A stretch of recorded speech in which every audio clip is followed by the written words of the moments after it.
Meu nome é Júlia Caramigo e eu vou contextualizá-los acerca da história humana. Nos primórdios do nosso universo, não existia nada além de uma mistura de partículas subatômicas se movimentando na velocidade da luz. Até que aconteceu uma grande explosão, mais conhecida como Big Bang, que originou o espaço-tempo. Essa teoria é a mais aceita dentro da comunidade científica para a explicação da origem do universo. Obviamente, aconteceram vários processos evolutivos para chegarmos no ponto do aparecimento do ser humano. Na escala geológica do tempo, o homem só apareceu na era mais recente, a Cenozoica. O ser humano, na verdade, surgiu de um ancestral comum dos macacos. Porém, em determinado momento, as duas distintas famílias evoluíram em sentidos diferentes, os grandes macacos e os homens. Porém, as pessoas não surgiram do jeito que são atualmente, e sim passaram por diversos processos modificadores para chegar na sua forma mais complexa, o Homo sapiens sapiens.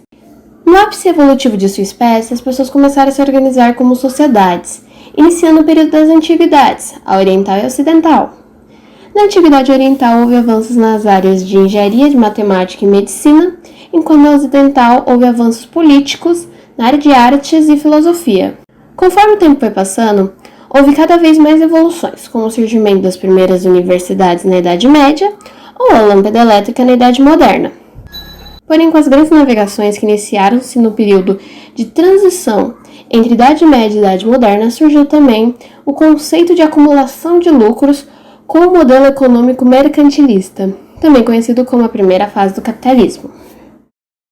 Nesse período, várias nações europeias colonizaram países asiáticos e americanos, escravizando a população local e a submetendo a condições desumanas somente para obtenção de lucro, como a extração de metais preciosos na América Espanhola ou ciclos econômicos na América Portuguesa. Com a Evolução Industrial, a segunda fase do capitalismo se iniciou, o capitalismo industrial. Mas também surgiu várias inovações, como mudanças do processo produtivo e a automatização do trabalho. Atualmente vivemos na terceira fase da Revolução Industrial, que se iniciou aproximadamente na mesma época que a Segunda Guerra Mundial acabou, fazendo com que a população também entrasse na terceira fase do capitalismo, o capitalismo financeiro, que consiste em ter bancos e outras instituições financeiras sendo os principais agentes. Oi, eu sou a Júlia Camata e eu vou falar sobre meio ambiente. Ao longo de todos esses anos, milhares de impactos ambientais aconteceram. Então, já que esse assunto é extenso, vamos separar em 4 temas principais e dar uma visão geral deles. Então, bora começar. Tema 1, energia nuclear e lixo radioativo. A energia nuclear foi descoberta por um físico alemão em 1895 e testada como bomba pelos Estados Unidos em 1945 no Projeto Manhattan. Na década de 50, propagandas eram feitas mostrando o futuro promissor dessa nova energia, e ao passar dos anos, usinas foram sendo construídas ao redor do mundo. Os impactos começaram aí. Com cada vez mais reatores nucleares, mais resíduos radioativos eram produzidos. Esse descarte era muitas vezes nos mares, onde levaria milhares de anos para se desfazer. E no total, 1 milhão de metros cúbicos de resíduos foram despejados no oceano até essa prática ser banida em 1993. Além do impacto nos mares, houveram outros desastres famosos, como o da usina de Chernobyl, onde 8 toneladas de material radioativo foram liberados na atmosfera. As consequências ambientais foram muitas. Animais sofreram mutação genética, as plantas foram contaminadas e, para finalizar, calcula-se que os riscos de contaminação continuarão por 20 mil anos. Tema 2. Aquecimento global. Bom, o aquecimento global é o aumento da temperatura da Terra devido à ação do homem. A principal causa desse problema climático que afeta todo o planeta é a intensificação do efeito estufa, que é um fenômeno natural responsável pela manutenção do calor na Terra, fazendo com que a temperatura seja estável na média de 15 graus Celsius. Porém, essa temperatura está elevando por causa do aumento de gases na atmosfera, especialmente o gás carbônico, que é produzido a partir de queima de combustíveis fósseis. Mas também tem o gás metano, gerado na pecuária, e também tem o óxido nitroso, que é produzido pelas fábricas. Desde o período das revoluções industriais até o dia de hoje, a temperatura da Terra já aumentou 1 grau Celsius, e o que é esperado é que em 2100 a temperatura aumente mais 4 graus. E tudo isso impacta diretamente no derretimento de geleiras, no aumento do nível do mar, nas temperaturas extremas, nas secas prolongadas, nas tempestades, furacões e na perda de biodiversidade.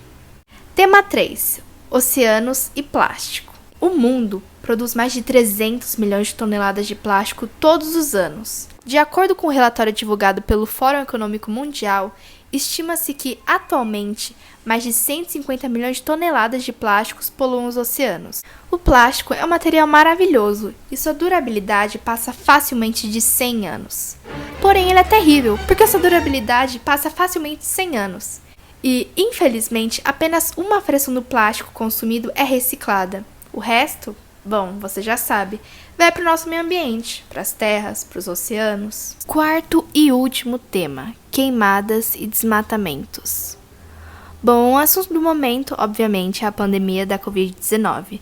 Mas enquanto isso, a maior floresta tropical do mundo ainda passa por dificuldades, já vistas nos anos passados. De janeiro a abril desse ano, os alertas de desmatamento na floresta amazônica cresceram 60% comparado com o ano passado, de acordo com o INPE. O motivo da intensificação desse desmatamento é por conta da expansão agropecuária, principalmente para a criação de gado. Já a derrubada de tantas árvores se agrava com as queimadas ilegais, piorando a qualidade de nosso ar. A Amazônia influencia muito no clima da América do Sul em geral, podendo alterar as evapotranspirações e chuvas, agravando também nos poluentes, ligado diretamente ao aquecimento global. As consequências das queimadas é ligada à fragmentação de ecossistemas, erosão do solo e diminuição de biodiversidade, podendo levar à extinção de determinadas espécies. Oi, meu nome é Catarina e eu vou falar sobre política. Como se já não bastasse a responsabilidade do atual governante de nosso país, Jair Messias Bolsonaro, nos mostra mais uma vez sua falta de preparo para assumir um lugar de grande importância. Em 2018, o famoso jornal O País publica um artigo falando sobre o atual presidente do Brasil querer entregar a Amazônia para quem pagar mais. Em 2019, Bolsonaro libera os agricultores para fazer queimadas em algumas áreas que seriam designadas para o plantio, diz o UOL Notícias. Já em 2020, em meio ao cenário caótico mundial como a pandemia do novo coronavírus, o Brasil encontra-se em estado de alerta para queimadas, e o presidente diz: eles não acharão nenhum foco de incêndio, nem um quarto de hectare desmatado, porque essa floresta é preservada por si só, até mesmo pela sua pujança, bem como por ser floresta úmica, como em grande parte dos senhores, não pega fogo. Então essa história de que a Amazônia arde em fogo é uma mentira. No mesmo momento, onde encontramos mais de 8 mil focos de queimadas na região amazônica. Para entender esse posicionamento e despreparo político, temos que entender primeiramente como tudo isso chegou até aqui. Bom, Bolsonaro foi eleito em 2018, vencendo o segundo turno com 55,13% dos votos e competindo com Fernando Haddad, representante do PT. Bolsonaro ganha seu eleitorado com um discurso de ódio muito presente e marcados com fases famosas, como por exemplo: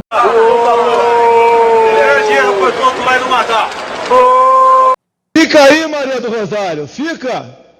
Há poucos dias tu me chamou de estuprador no Salão Verde e eu falei que não ia estuprar você porque você não merece. Além de discursos despreparados, podemos ver também um movimento crescente falando de tirar os comunistas do poder, se referindo ao mandato da ex-presidente Dilma e do ex-presidente Lula. Esse discurso antipetista ganha uma força e tira o foco de todo o seu plano de governo, que por si só já era despreparado e com muitos preceitos religiosos, conservadores e que se coincidiam muito com aqueles famosos militares que assumiram o poder em 64. Os discursos de Bolsonaro, além de muitos desrespeitosos, trazem consigo sempre um lado conservador, nacionalista e militarizado. Ele tem ideologias muito parecidas com outros grandes comandantes do exército, compartilha por princípios militares e gosto ditatorial, como mesmo disse várias vezes, e tem uma grande admiração pelo presidente dos Estados Unidos, Donald Trump. Além do perfil conhecido comumente como fascista, Bolsonaro traz, tanto em suas falas quanto em seus gostos políticos, detalhes de uma vida sempre templo da igreja, seguindo os preceitos religiosos. Isso se confunde muito com seu governo e, por sinal, não é visto com bons olhos, já que o Brasil é um país tecnicamente laico, ou seja, qualquer religião não deve interferir na forma que o governo se importa. Mas por aqui, a história sempre foi bem diferente. Oi, meu nome é Clara e eu vou falar sobre distopia na cultura pop. Como já citado anteriormente, o autoritarismo é uma coisa que teve e ainda está muito presente na história da humanidade. Para falar de uma maneira mais escancarada e caricata, a gente pode citar obras de ficção, como por exemplo a obra 1984, onde um grande ditador chamado Big Brother controla tudo o que se faz e até mesmo o que se pensa, através de câmeras espalhadas por toda a parte e mídia com conteúdo de lavagem cerebral, além de torturas. Outro grande exemplo clássico de autoritarismo dentro da cultura pop é, claro, a saga Star Wars, onde existe uma rebelião contra o Império Galáctico, que é uma liderança militarizada e absurdamente autoritária e ditatorial. Porém, como já diria o clássico filme V de Vingança, o povo não deve temer seu governo, e sim o governo que deve temer seu povo. A gente pode ver um exemplo disso no primeiro episódio da primeira temporada da série Black Mirror, onde uma grande figura pública, um político influente, é ameaçado e obrigado a fazer um ato intragável em rede nacional, o que faz que sua imagem pública se torne algo detestável. Black Mirror é uma série genial porque ela retrata situações distópicas absurdamente relevantes e que te faz identificar até coisas já presentes na atualidade. Uma coisa que eles falam muito sobre é o contato com máquinas e a era digital em geral. Por exemplo, no primeiro episódio da segunda temporada, que mostra a história de uma mulher que perde seu amado e resolve substituir ele por uma versão androide aparentemente idêntica ao falecido. Mas ao longo do episódio você percebe as diferenças gritantes entre a maneira que a pessoa se comportava e o jeito do androide de imitá-la. Mas aí entramos em outro questionamento. O que difere um ser humano de uma máquina programada para agir como tal? Muitos defendem que o que difere os dois é a consciência e os sentimentos. A gente pode ver esse questionamento, por exemplo, no filme Ex Machina, onde um homem é contratado para conversar com uma androide e determinar se ela tem ou não consciência. Mas, como muitos devem imaginar, não dá muito certo, ele é enganado por ela. Então a gente pode ver que essa linha é muito tênue. Isso gera muito receio nas pessoas, porque a preocupação do homem em ser substituído pelas máquinas é algo que vem com a gente desde a época da Revolução Industrial. E isso dá espaço para inúmeras paranoias, até as clássicas teorias da conspiração.